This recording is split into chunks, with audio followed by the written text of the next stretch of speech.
It was supposed to be just another quiet evening. The city lights flickered like tired stars, and a light drizzle coated the pavement in a shimmering glaze. I was on my way home, lost in thought, when I heard it, a quick shuffle of footsteps and a soft cry. I froze.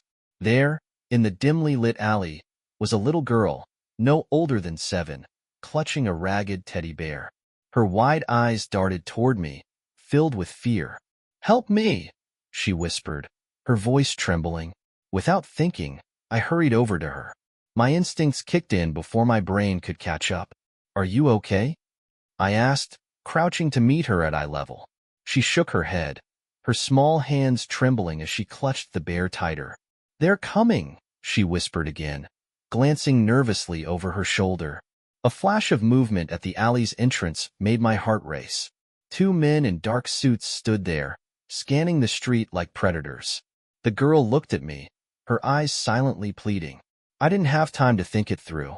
"Come on," I said, taking her hand. "We've got to go." We ran, her tiny footsteps echoing behind mine. I didn't know who those men were, but their sharp, determined gaze told me enough. They were hunting her, and I wasn't about to let them catch her. We slipped through side streets and back alleys, dodging streetlights and melting into shadows. My lungs burned, but I didn't slow down until we reached the safety of my apartment. I locked the door behind us, my heart thundering in my chest. "Who are you running from?" I asked, trying to catch my breath. "What's going on?" The girl hesitated, her lip quivering. "My name is Lily," she finally said. "My mom told me to run if they ever found me, and now they have." Her words sent a chill down my spine. Whoever these men were, they weren't just random strangers. And judging by the way she was shaking, they weren't people you wanted to mess with. "You're safe here," I said, kneeling beside her. "No one's getting through that door." She nodded, but the fear in her eyes didn't fade. "My mom said they'd do anything to find me. But she promised you'd help." "Me?" I frowned. How would she know me? Lily reached into her pocket and pulled out a crumpled photo. It was worn at the edges, but I recognized the face in it immediately. A woman from my past. One I thought I'd never see again. I stared at the photo, my mind spinning. The woman in it was Emma, someone I hadn't seen in almost 10 years.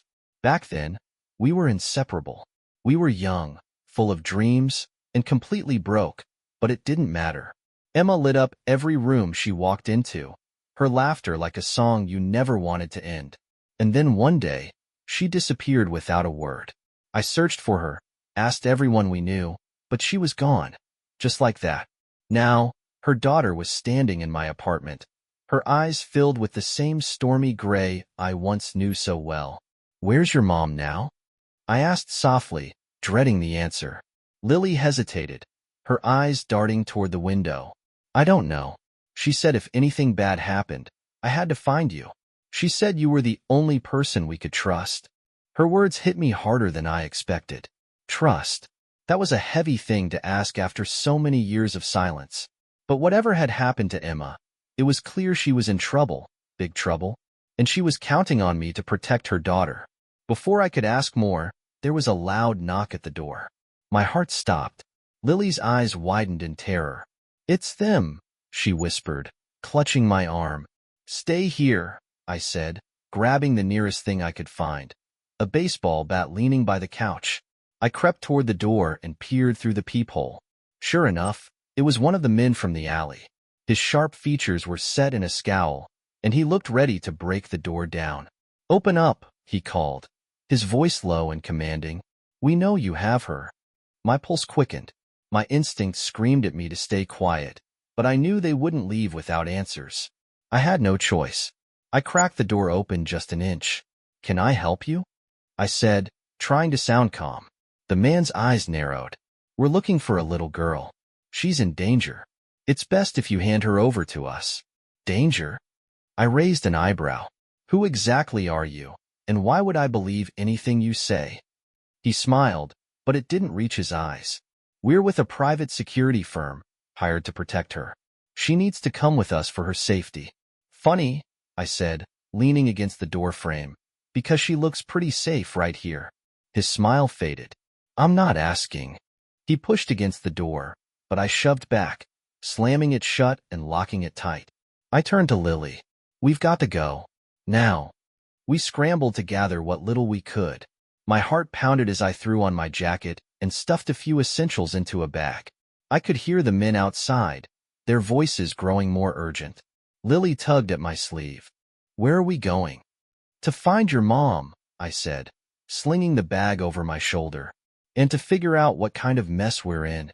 I led her to the fire escape, my mind racing. I didn't know where Emma was or what she'd gotten herself into, but there was one thing I did know. I wasn't about to let anyone hurt her daughter. Not on my watch. As we climbed down into the alley, the sound of footsteps echoed above us. They'd broken in. "Go," I whispered, ushering Lily into the shadows. The city loomed around us, dark and full of secrets, but I knew these streets better than anyone. If they wanted a chase, they were going to get one. The cold night air bit into my skin as we slipped through the maze of alleys. Every shadow felt like it was hiding something, or someone. Lily clutched my hand, struggling to keep up, her breath coming in quick, frightened gasps. "It's okay," I whispered, trying to sound calm. "We're almost out of here." But I was lying. I didn't have a destination in mind, just the desperate need to get as far from those men as possible. The sound of footsteps echoed behind us. They were getting closer. I tightened my grip on Lily's hand and quickened my pace, my heart racing in my chest. We burst out onto a main street, the bright lights of the city momentarily blinding. I scanned the crowd, my mind calculating our next move. The subway station was just a block away. If we could make it there, we'd have a chance to disappear into the labyrinth of trains and tunnels. "This way," I said, guiding her toward the entrance. We hurried down the stairs, the smell of grease and concrete filling the air. The station was crowded, businessmen, tourists, late-night wanderers, all blissfully unaware of the storm brewing around us. I spotted a train about to depart and rushed toward it, slipping inside just as the doors began to close. I glanced back, half expecting to see the men pushing through the crowd. But there was no sign of them. For now, we were safe. Lily sank onto a seat, her small chest heaving. "Are they gone?" she asked, her voice barely above a whisper. "For now," I said, sitting beside her. "But we have to keep moving." I studied her for a moment, my heart aching at how fragile she looked. She was too young to be caught in something like this. "Lily," I said gently, "I need you to tell me everything. Who are those men? Why are they after you?" She stared at her shoes for a long moment, then looked up at me with tear-filled eyes. "It's because of my mom. She works for powerful people. She found out something she wasn't supposed to know, and now they want to hurt her. They think I can tell them where she is." My stomach dropped. Whatever Emma had stumbled into, it was serious, far more dangerous than I had imagined. "You don't know where she is?" I asked. She shook her head. She said she'd come for me when it was safe. But what if it's not safe anymore? I swallowed hard, trying to push down the rising panic. We couldn't stay on the run forever. I had to find Emma before those men did, before it was too late. "Don't worry," I said, squeezing her hand. "We'll find her. I promise." The train slowed to a stop, and I made a quick decision. There was only one person I knew who might be able to help, a friend from my past, someone who owed me a favor. I just hoped they hadn't forgotten. The train doors hissed open, and we stepped onto the dimly lit platform. I kept a firm hold on Lily's hand as we made our way up the steps and into the quiet streets. It was late, and the city had settled into that strange lull between night and morning. I knew where we had to go, but it wasn't a place I'd been in years. My old friend Jake lived on the edge of town, in a rundown apartment above a convenience store. We used to be close, closer than brothers at one point, but life had a way of pulling people apart. Last I heard, Jake was doing odd jobs, which usually meant work that didn't leave a paper trail. If anyone could help us vanish, it was him. I just hoped he'd answer the door. We reached the apartment building, its bricks worn and cracked with age. The neon light from the store below flickered ominously. I climbed the narrow stairs with Lily close behind, each step creaking under our weight. Standing in front of Jake's door, I took a deep breath and knocked. For a few long seconds, nothing happened. I was about to knock again when the door swung open, revealing a disheveled man with sharp eyes and a cigarette dangling from his lips. His face was thinner than I remembered, his hair more gray than black, but there was no mistaking Jake. He looked me up and down, his expression unreadable. Well, look who the wind blew in. Hey, Jake, I said, trying to sound casual despite the storm of adrenaline still rushing through me. His eyes shifted to Lily, and his brows knitted together. And who's this? It's a long story, I said quickly. We need your help. Jake leaned against the doorframe, taking a slow drag from his cigarette. Help with what exactly? Keeping her safe, I said, lowering my voice. There are men after her, dangerous men. I wouldn't be here if it wasn't serious. Jake studied me for a moment, then sighed. Come in. The apartment was exactly how I remembered it. Small, cluttered, and smelling faintly of stale coffee and cigarette smoke. Jake motioned for us to sit on the worn couch while he rummaged through the kitchen. So, he said, returning with a cup of water for Lily. Start talking. I told him everything, or at least, the parts that mattered. I explained how I found Lily, how those men had chased us, and how her mother, Emma, was missing.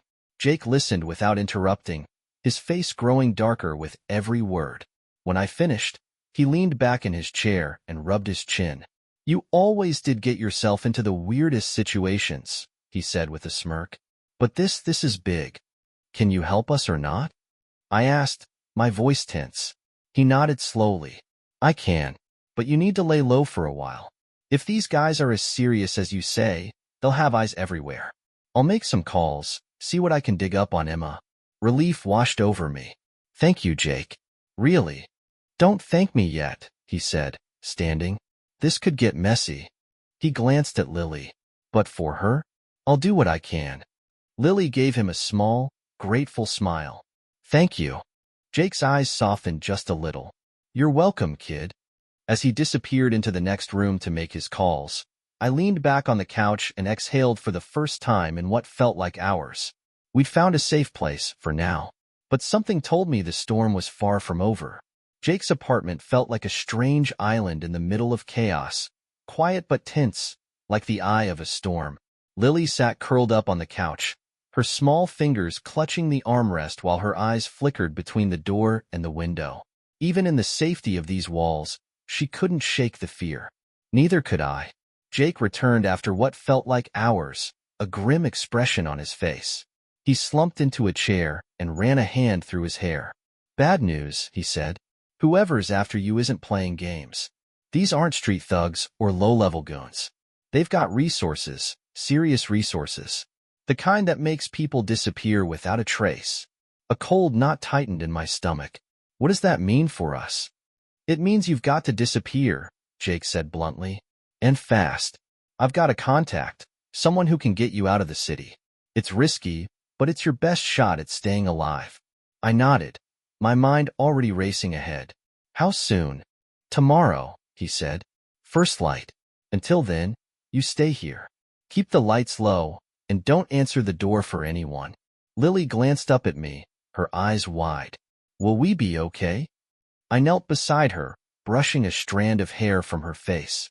Yes, I said, more confidently than I felt. We're going to be okay. Jake cleared his throat. I'll sleep with one eye open. If anyone tries to come through that door, they'll regret it. He flashed a half-smile. Get some rest. You'll need it. But sleep didn't come easily. I lay on the couch with one arm draped protectively over Lily, my eyes fixed on the ceiling. My thoughts swirled like a storm. Memories of Emma, the unanswered questions about what she'd gotten herself into, and the promise I made to keep her daughter safe. Just after midnight, I heard a noise outside. My heart shot into my throat, and I froze, listening. Footsteps, slow and deliberate, just outside the door. Jake must have heard them too because he was already on his feet, a pistol in his hand. He pressed a finger to his lips, signaling me to stay quiet. The footsteps stopped. For a few tense moments, the world seemed to hold its breath. Then, a soft knock. Open up, a voice called, low and steady. We just want to talk. Jake shook his head and mouthed, Don't move. The knock came again, harder this time. "We know you're in there," the voice said. "You can't hide forever." Lily whimpered softly, and I pulled her close, my pulse thundering in my ears. Whoever was outside, they weren't here for a friendly chat. Jake motioned toward the back window, his expression deadly serious. "Go," he whispered. "I'll hold them off. Take the fire escape and don't stop until you're out of here." "I'm not leaving you," I said. "You don't have a choice," he shot back. "Get her out of here. Now." The door rattled, and I knew we were out of time. "Come on," I whispered to Lily, lifting her into my arms. We slipped through the back window just as the front door burst open behind us. Jake's voice echoed through the apartment, sharp and commanding. "You made a mistake coming here." Then came the sound of a struggle, furniture crashing, shouts, and heavy footsteps. I forced myself not to look back as I climbed down the fire escape. My only focus was getting Lily to safety. The alley was dark and cold, but it offered us a sliver of protection. I set Lily down, gripping her hand tightly. "We've got to run, okay?" She nodded, her face pale but determined. We sprinted through the alley, my heart pounding with every step. I didn't know where we were going, only that we couldn't stop. Not yet. We ran until my lungs burned and my legs felt like they'd give out beneath me. The city loomed around us, dark alleys, towering buildings, and streets that seemed to stretch on forever. I kept glancing over my shoulder, expecting to see the men from Jake's apartment closing in. But for now, there was nothing but the hum of the city at night. We finally stopped in a small park tucked between two buildings. Lily collapsed onto a bench, her tiny chest heaving as she tried to catch her breath. I knelt in front of her, wiping the sweat from her forehead. "You okay?" I asked, my voice barely above a whisper. She nodded weakly. "What about Jake? Did they hurt him?" I swallowed hard, pushing down the knot of guilt in my throat. "Jake's tough. He'll be okay. Right now, we need to focus on staying safe." I pulled out my phone, my fingers trembling as I scrolled through my contacts. There was one more person I could call, someone I hadn't spoken to in years but who might still be willing to help. My thumb hovered over the name before I pressed dial. The phone rang once, twice, then a familiar voice answered. "Hello? Chris, it's me," I said, my voice cracking. "I need a favor. A big one." There was a pause on the other end of the line. "Alex? Man, I haven't heard from you in forever. What's going on?" "It's complicated," I said, glancing at Lily. "I'll explain everything later, but I need somewhere safe to hide. Can you help?" Chris sighed. "Yeah, I can help. Where are you?" I gave him our location, and he promised to pick us up in 20 minutes. Relief washed over me, but it was fleeting. 20 minutes felt like an eternity when you were being hunted. Lily leaned against me, her eyes heavy with exhaustion. "Are we going to be okay?" she asked softly. I wrapped an arm around her, pulling her close. "Yeah," I said, forcing a smile. "We'll be okay. I promise." But even as I said the words, a gnawing doubt crept in. How many more promises could I make before everything fell apart? Minutes dragged by like hours. Every sound, the rustling of leaves, the hum of a passing car, made my heart jump. I scanned the shadows, ready to run at the slightest sign of trouble. Then, at last, a black sedan pulled up to the curb. Chris stepped out, looking older but still recognizable with his easy grin and sharp eyes. "Get in," he said, waving us over. I opened the back door and helped Lily inside before climbing in myself. As we drove off, I couldn't shake the feeling that we were being watched. Chris glanced at me in the rearview mirror. "You look like hell, man. What have you gotten yourself into?" "More than I bargained for," I said, rubbing a hand over my face. "Thanks for doing this." Chris nodded. "No problem, but you'd better tell me everything soon. If you're in this deep, we need a plan." He was right. We needed more than a hiding spot. We needed answers, and fast. Chris drove us out of the city, the streetlights blurring into streaks of gold and silver as we sped down the highway. Lily had fallen asleep in the back seat, her head resting against my arm, her breathing finally calm. "We're heading to my cabin," Chris said, eyes fixed on the road. "It's off the grid, quiet, remote. No one will find you there. I nodded, grateful beyond words. The last few hours had felt like a lifetime. The thought of being somewhere safe, even temporarily, was a small comfort. We arrived at the cabin just before dawn. It was tucked deep in the woods, surrounded by towering pines and cloaked in mist. Chris parked the car and helped me carry Lily inside. The cabin was rustic but warm. Wood-paneled walls, a stone fireplace, and a worn but comfortable couch. Chris tossed me a blanket and gestured toward the couch. "Get some rest," he said. "You've earned it." I laid Lily down and covered her with the blanket, but sleep didn't come. My mind was a tangle of unanswered questions and worst-case scenarios.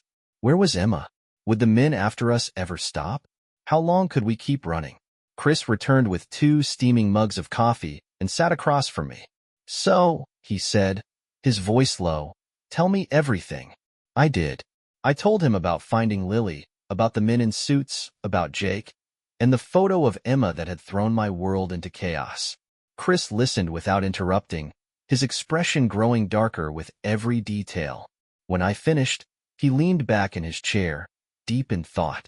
"This isn't small time," he said finally. "If these guys are as connected as you say, you're dealing with some serious players." "I know," I said, running a hand through my hair. "But I have to find Emma. She's the only one who can explain what's really going on." Chris nodded. "I've got a contact who might be able to help.